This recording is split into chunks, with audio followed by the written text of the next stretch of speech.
All right, welcome back. This is part two for the lecture one. And last time we just got introduced to call by value and call by name mechanisms of evaluating functions. All right. And now let's get into the an example which shows the differences between these two mechanisms. The example we are going to look at is in this cell here. Okay. There's a very simple function called test, def test. That's a function test. Takes two parameters, x and y. Both of them are integers and equals. And the body is just x times x. Actually, it's the same as the square function. Okay. No, it's not the square function because the square function takes only one parameter, but this takes two parameters. But this one returns the square of the first one, okay, and ignores the second parameter. All right, just a made-up example to illustrate the difference between CBV and CBN, call by value and call by name. Okay.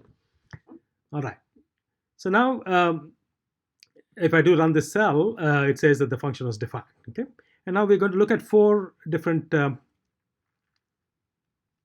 see. I think I have all of it on the screen here. There are four different calls to this test function. Okay, so the first one is test 2, 3. And I'm going to show for each one of those four cases what happens when you do call by value and what happens when you do call by name. Okay. So when you provide 2 and 3, both are numbers. There's nothing to evaluate there, right? So in this case, both call by name and call by value will result in the same evaluation steps. Okay. So for example, test of 2, 3 will be equal to 2 times 2 because the x will be replaced by 2 and y will be replaced by 3 in x times x. Okay. So the body is x times x. So in x times x, you have to replace x by 2 and y by 3. There's no y there in x times x. So y, even though y has a value of 3, it never gets replaced here, okay, because there's no occurrence of y. So that's why we get 2 times 2 and then equals 4. All right, so neither in either of the two methods, the evaluation has 2 steps. Okay, test 2, 3 will become 2 times 2, and then 2 times 2 will become 4. Now let's look at test of 3 plus 4, 8. All right, so we have an expression in the first argument, and the second argument is a number like before. Okay.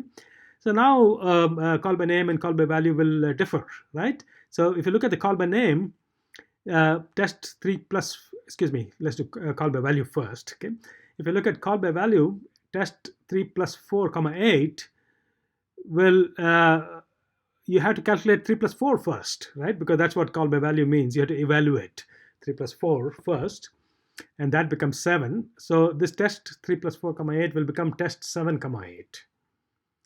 And then the substitutions will happen, the x by 7 and y by 8 in x times x. Okay, so you get 7 times 7 and then you get 49. Let's do the same test 3 plus 4, 8 on using call by name. All right, so we have test 3 plus 4, 8 equals. This 3 plus 4 will not be evaluated because it is called by name. Okay, it'll directly be substituted. Okay, so you'll get x by 3 plus 4 and y by 8. The substitution, and after you substitute, you get 3 plus 4 times 3 plus 4. Okay, so the first 3 plus 4 will be calculated to 7, and then in the next step, the second 3 plus 4 will be calculated to 7, and then finally 7 times 7 is 49. Right? So you can actually see call by name is a little bit inefficient because it has to calculate 3 plus 4 twice because there was an x square in the body. Okay, x times x, right? So that's the inefficiency we saw earlier as well. Okay. Now let's look at this next example, test of 7, 2 times 4. Now in this case, you will see that call by name actually works out better. Okay. We'll see why. Okay. So in the call by value, test 7, 2 times 4 will be the 2 times 4 will be evaluated, and then 7 will be evaluated. So you'll get 7, 8. And then the 7 and 8 will be substituted for x and y to get 7 times 7 because it's x squared. And then 7 times 7 is 49. Okay. But in call by name, what will happen is that x will be replaced by 7 and y will be replaced by 2 times 4 in x squared, x times x. Okay, so you can actually see that when the replacement happens, only 7 times 7 is there. The 2 times 4 was ignored completely, you see, and you get 49. So actually you got away without calculating 2 times 4 in call by name. And this is the advantage of call by name. And it's a general advantage for a lot of us lazy people, right? We always are lazy and we'll always procrastinate. Oh, I'll do this later. I'll take care of this later, hoping against hope that you don't have to do it. Okay, that is suddenly something happens and they say, oh, that's not to be turned in, or this homework not to be turned in, or something like that. See, right? Lazy. So that's the advantage of being lazy and procrastinate, and that is whatever you're postponing, there may be a situation suddenly happening where you don't have to do what you're supposed to do. Okay. Whereas call by value, you take care of it immediately without actually having to worry about whether you're going to use it or not later on. You see, so that's a good analogy with real life there. Okay, call by name and call by value. Okay.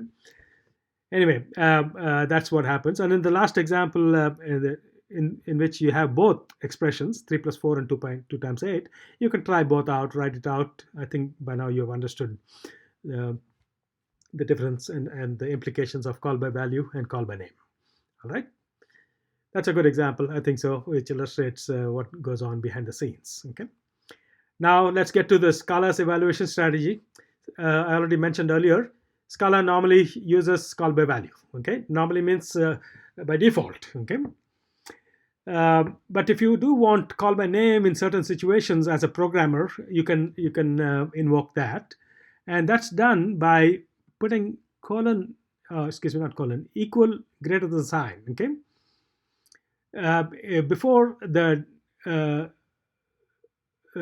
data type of the parameter where you want to do this. Okay, or after the colon when you define the parameter. Okay, so here's an example which illustrates the programmer's use of call by name. Okay, by default, if you don't use this feature, it will be call by value. Okay, Scala is defaults to call by value.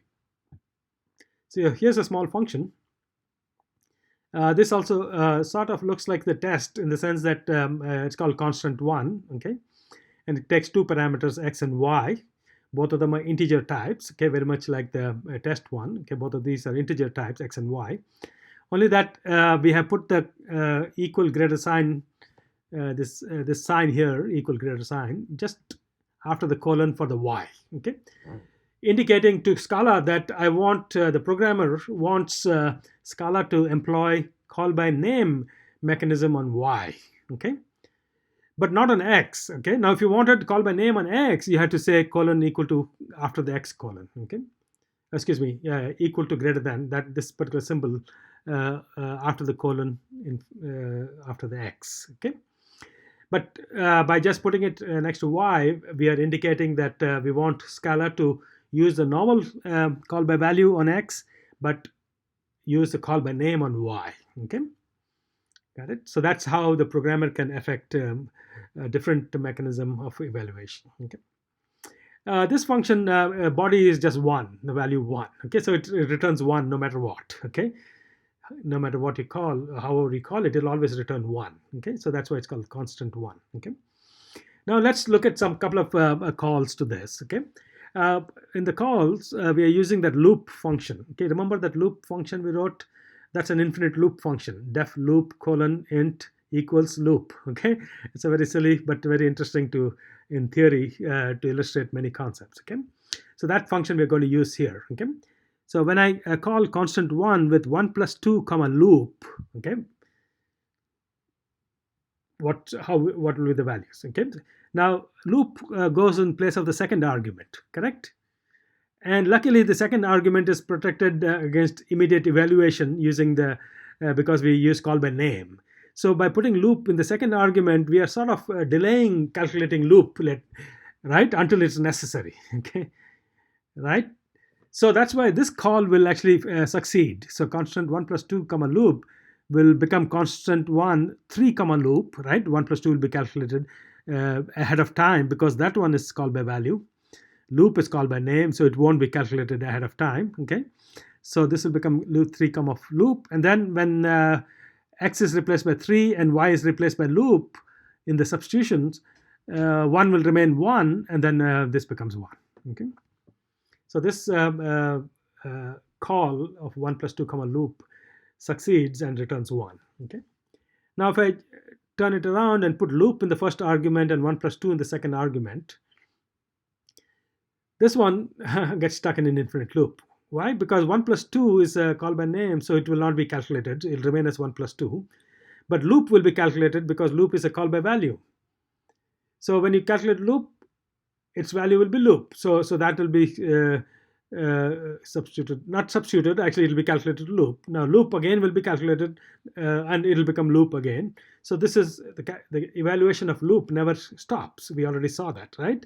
So it gets stuck in an infinite loop, and it really doesn't actually, the way I wrote it is technically not right. It sort of stays there and never gets to the second step. Why? Because the loop's value is never determined. Okay, so this will actually get stuck in an infinite loop. Okay, so a right way to write this would be to actually, I'm going to put a Scala comment here. Okay, or maybe just remove this part here. Okay, I just put 3 dots there. Okay, there you go. Okay, that's a little better way to show that, because really it never gets replaced to the next version, because it's still calculating loop. Okay, so it's an infinite loop. Okay, all right. One last thing with the call by name and call by value. Okay, just to summarize what happens.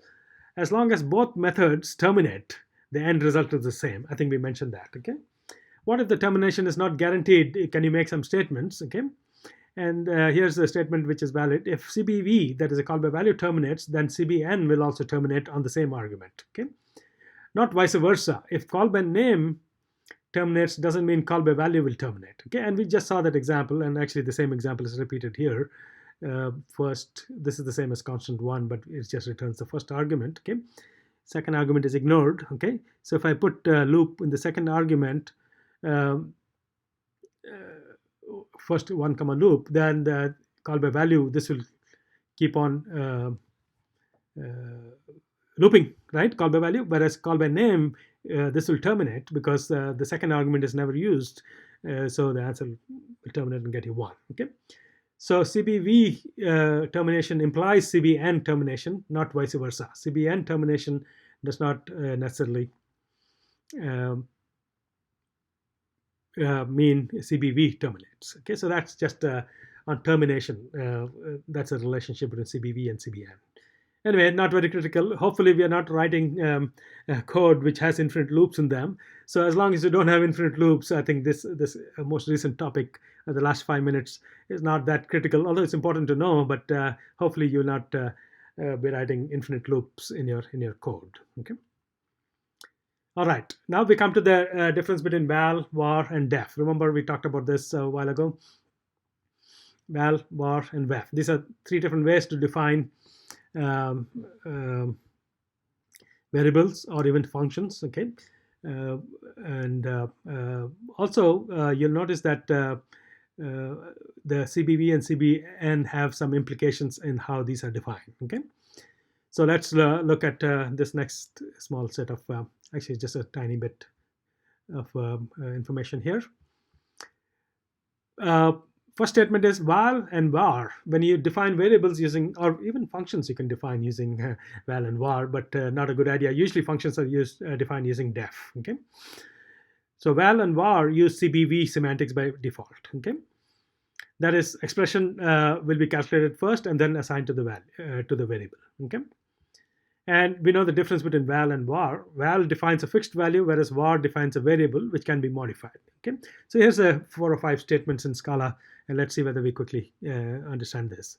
First one says val x equals 1 plus 2 in parentheses. Okay, now because val and var both use CBV, this 1 plus 2 will be calculated at this point itself. Okay, so it will not be delayed. Okay, so actually as soon as this statement executes, x will become 3. Okay, 1 plus 2 will be actually evaluated. That's called by value idea. Okay, even though we don't have parameters, but the same idea applies here. Okay.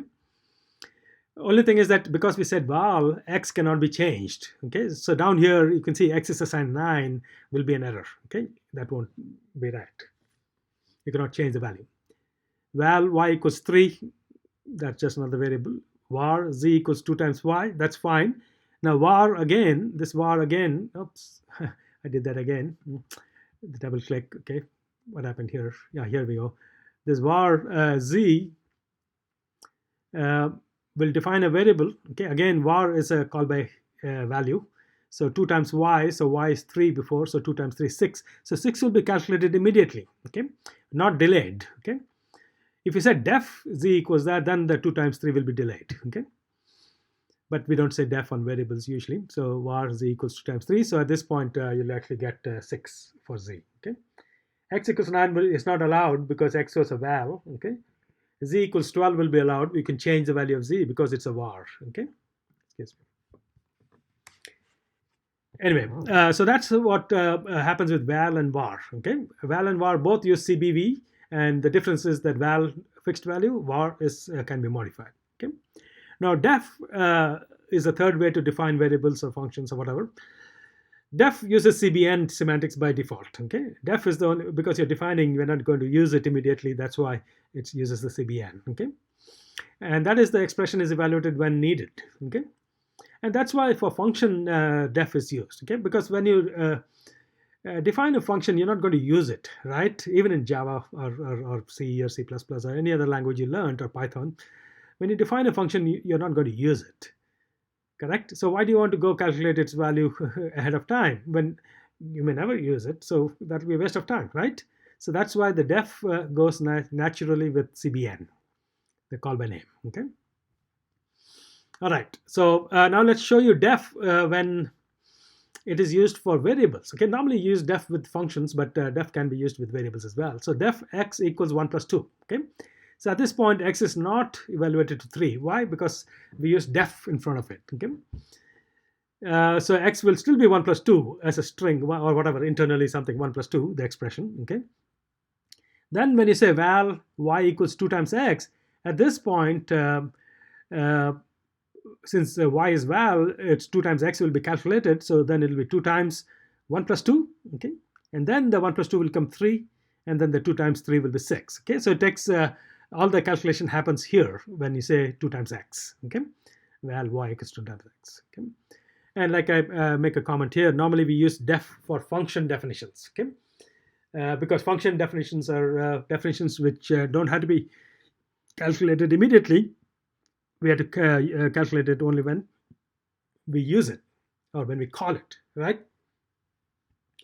All right, so that's the subtlety between val, var, and def. Okay. Okay, so far we have not been writing very sophisticated programs or functions. All we did was x squared and x and 1 and this 2 times x. So simple math we've been doing. Okay. All right, so now let's look at conditional expressions. So that's the next mini topic, and also soon we'll do the booleans. Okay, so we did numeric expressions earlier. Okay, numbers. The syntax is the same as Java because this is built on top of Java. So the and, ors, and then the if, the conditional expressions, and also some of the data types like int and so on. Okay, they're all similar to Java. Although the int here is capital I. Which probably corresponds to the object here, okay, behind the scenes. But anyway, we have some similarities with Java we'll start seeing soon, okay. But let's look at conditional expressions. Scala provides an if then else. It's really not an if then, so the then actually is technically. So let me go fix this, okay. So there's no then there, okay. So Scala provides an did you notice what I just did? Okay, I just modified this particular cell. Okay, and there was a bug or a mistake there. If then else, I removed the then. Okay, that's the advantage of this Jupyter notebooks. Okay, so at some point in time, hopefully you will start using Jupyter notebooks, especially if you're getting into data science. This is a big thing in data science, Jupyter notebooks. Okay, is that while you're using it or explaining it, you can modify your notebook any way you want, and then you have the new set. Okay, the error has been fixed. Okay. Anyway, Scala provides. I can show you another small feature within this. I'm going to put 3 tick marks before this and 3 tick marks after that. Okay, and then show that. So it puts it in a some of a grayscale behind, and then puts it in a different font to indicate that this is code. Okay, so Scala provides an if-else for expressions to be able to choose from 2 alternatives. Okay, so let's see how this is used. Okay, so let's define the function absolute function, ABS. Now, I guess this absolute function probably is already a built-in function in scala.math package, but we're just rewriting it here. Okay, def abs, it takes one input parameter x, which is an integer, and the return type is not written because Scala can infer it. Okay, equals, and then the body is this expression, if expression. Okay, so the if expression works as follows: you say if, and then you write a condition, and condition has to be Boolean. We'll see how to write Boolean, and then you write the value for this expression if the condition is true. Else, write the value which is the value when the condition is false. Okay, so there's no then here. It's not a, if this is not a statement, by the way. This is an expression. By the way, so far we have not talked about statements, see, in Scala. Okay, in functional Scala. We're just talking about how to write functions, how to write expressions, and so on. Okay, and as long as you stay away from statements, you're purely functional. Okay, there are no statements to execute in Scala. Okay, or purely functional Scala, I would say. Okay, or functional programming. Okay, so this is an expression. It's a conditional expression. Okay, its value would be either x or minus x, depending on whether x is greater or equal to 0. Okay, that's all that is. Okay, so this thing is called a condition or a predicate. Okay, predicate is another name for condition, and its type will be Boolean. It's a data type Boolean. Okay, and this is pretty obvious. If it is positive or 0, the answer is x. Otherwise, it's minus x. Okay, that's the absolute function. Boolean expressions. Now let's do a little bit of Boolean algebra. Okay, it's the same as syntax, the same as in Java. True, false are the constants, and then you put exclamation B. That's not B. And then if you want to combine 2 Boolean values, B and B, and if you want to, that's an and then B or with the 2 bars, B will be the 2 R's between 2 Boolean values. And of course, you can compare numeric values with these 6 comparisons. 1, 2, 3, 4, 5, 6. I guess you don't need a comma after the last sixth one, so I'm going to remove it. You can see I'm using Jupyter Notebook features here. Okay. All right. So that's very basic. That's how you write conditional expressions. Okay. Now, if you do have conditional expressions or Boolean expressions, we need to know how these will be evaluated. Correct? Remember, even for the function evaluation, we had the rewrite rules or the substitution rules. The body is substituted with the variables replaced by the actual values. Correct?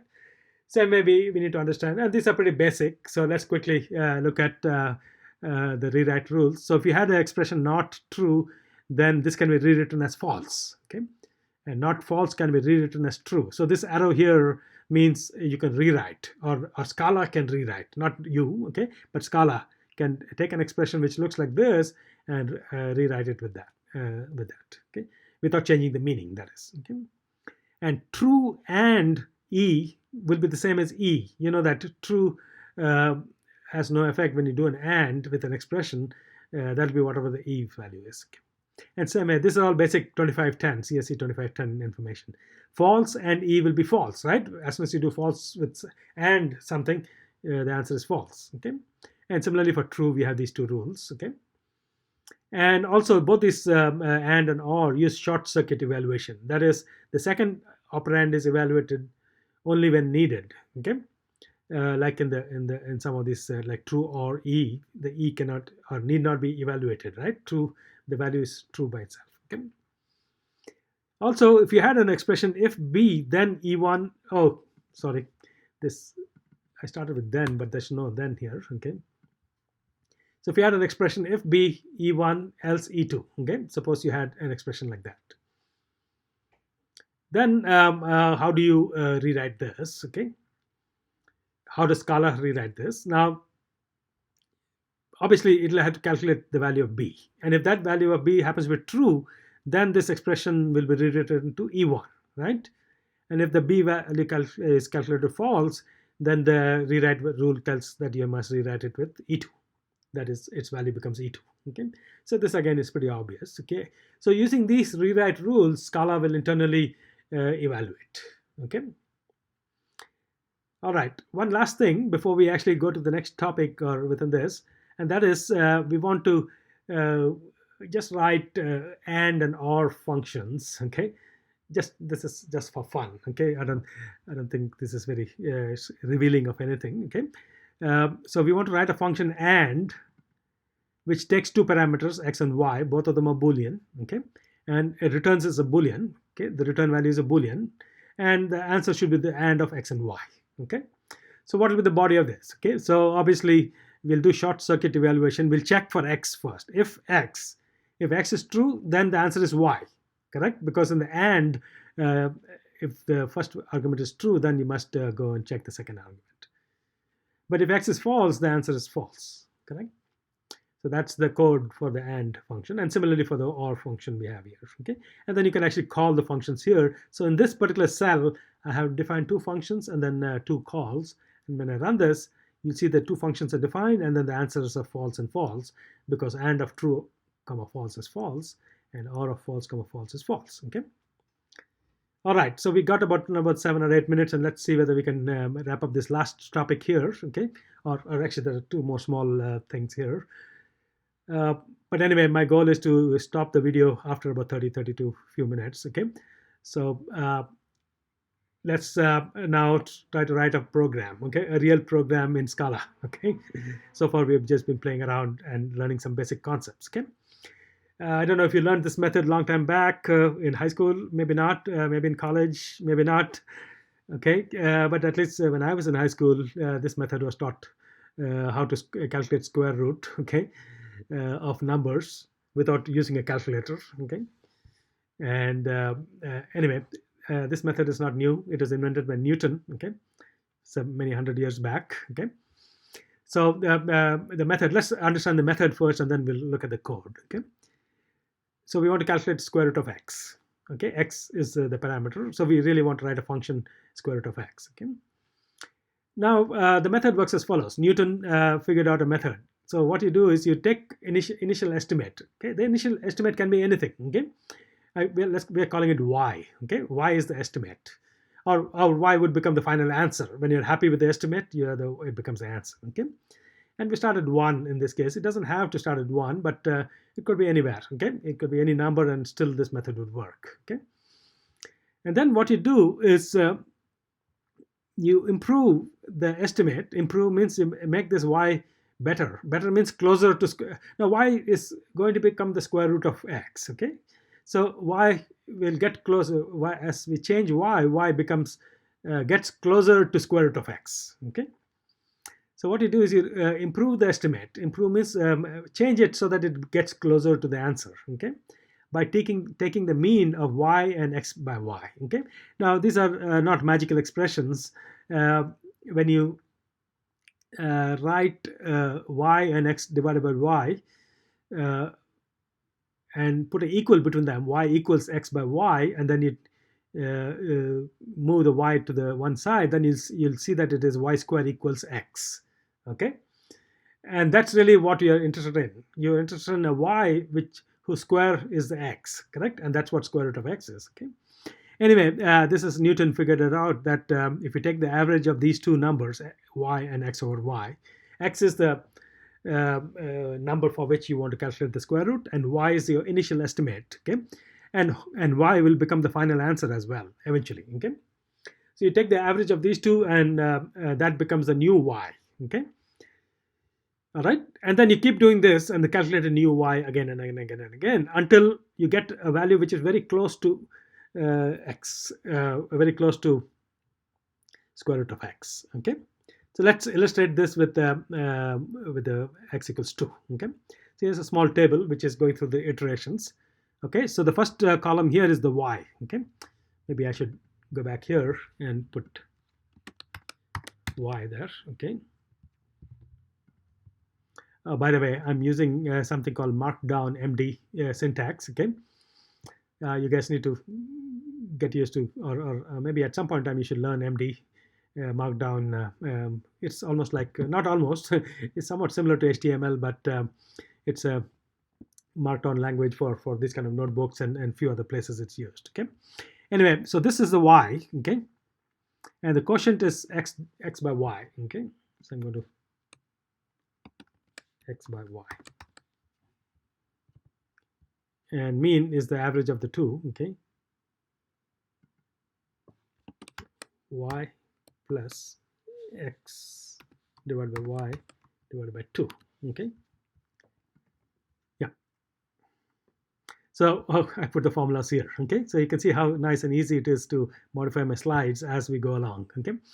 Okay, the first column is the y, and we start with 1, okay, because that's what Newton asked us to do. We'll do that, okay. We'll start at 1, okay. And then we calculate the x divided by y in the next column. So x is fixed to 2 here, okay. So 2 divided by 1 is 2, okay.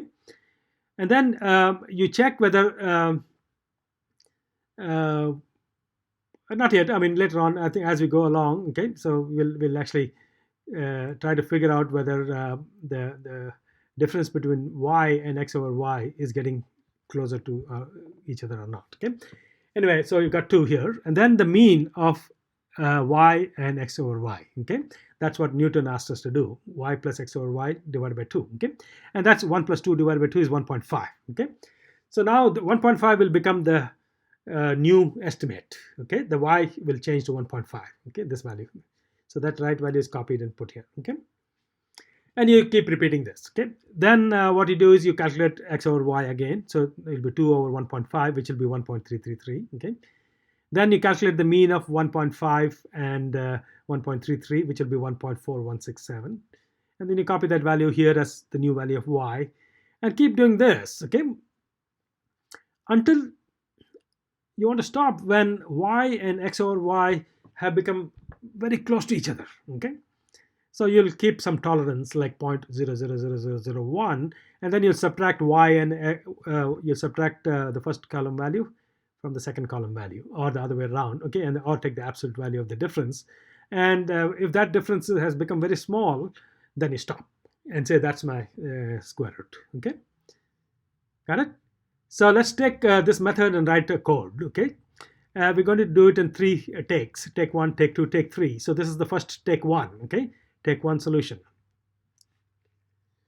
All right, and this is not the best way to write in Scala, so we're going to sort of improve it with some blocks and so on, and then improve it further. So there'll be 3 versions of this. Okay, but anyway, take 1. So we have we want to write this function square root x colon double equals, right?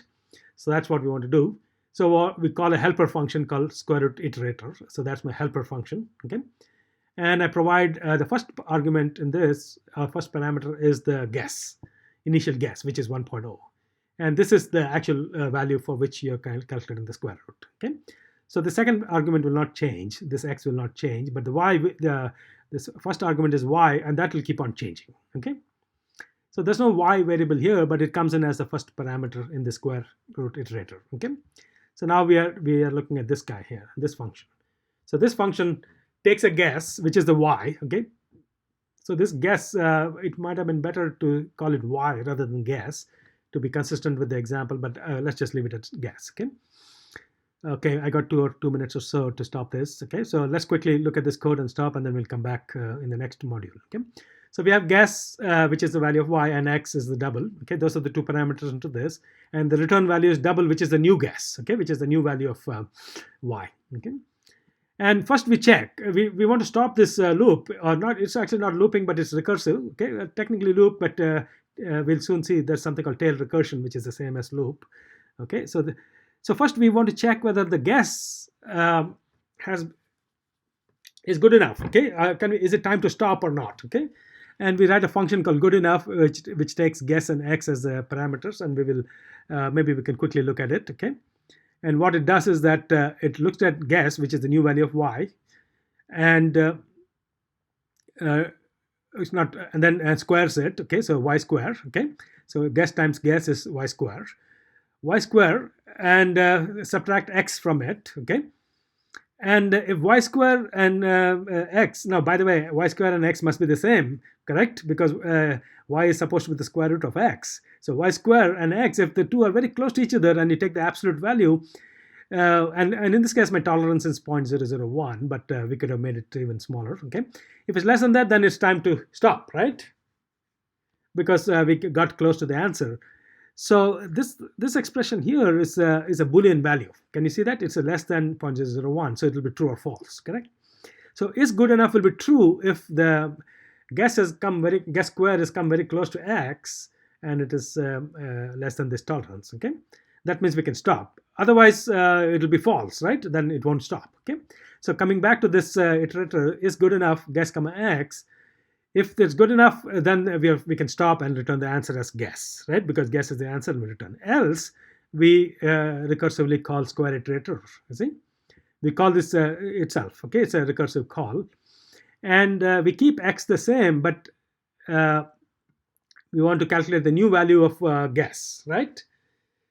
And that was going to be the mean of the guess, and then the x, y, and x over y, correct? And that's what we have in the improve function. So the improve function takes guess and x as input and returns the average of the guess, which is the y, and x over y, okay, divided by 2. This is not new. This is the same as what Newton asked us to do to get the new guess. Okay, so this will be the new improve of guess comma x will be the new value of guess, and that's got plugged in here, and this sort of loops again and again and again until the good enough is true, and at that point the guess will be returned as the answer. Okay, so it's got 4 functions, and then this should work. So let me run this. So when I run this cell, it defines those 4 functions and gives me the answer. Okay, 1.4142. That's square root of 2, by the way. Okay. Now, one comment I made here is that when you have recursive functions, this return type is necessary. Okay, if you forget it and allow Scala to figure out on its own, that won't be good. Okay. All right. We're going to stop here because I'm reaching the 35-36 minute mark. Okay. We'll come back to this and then continue in the next module. Thank you.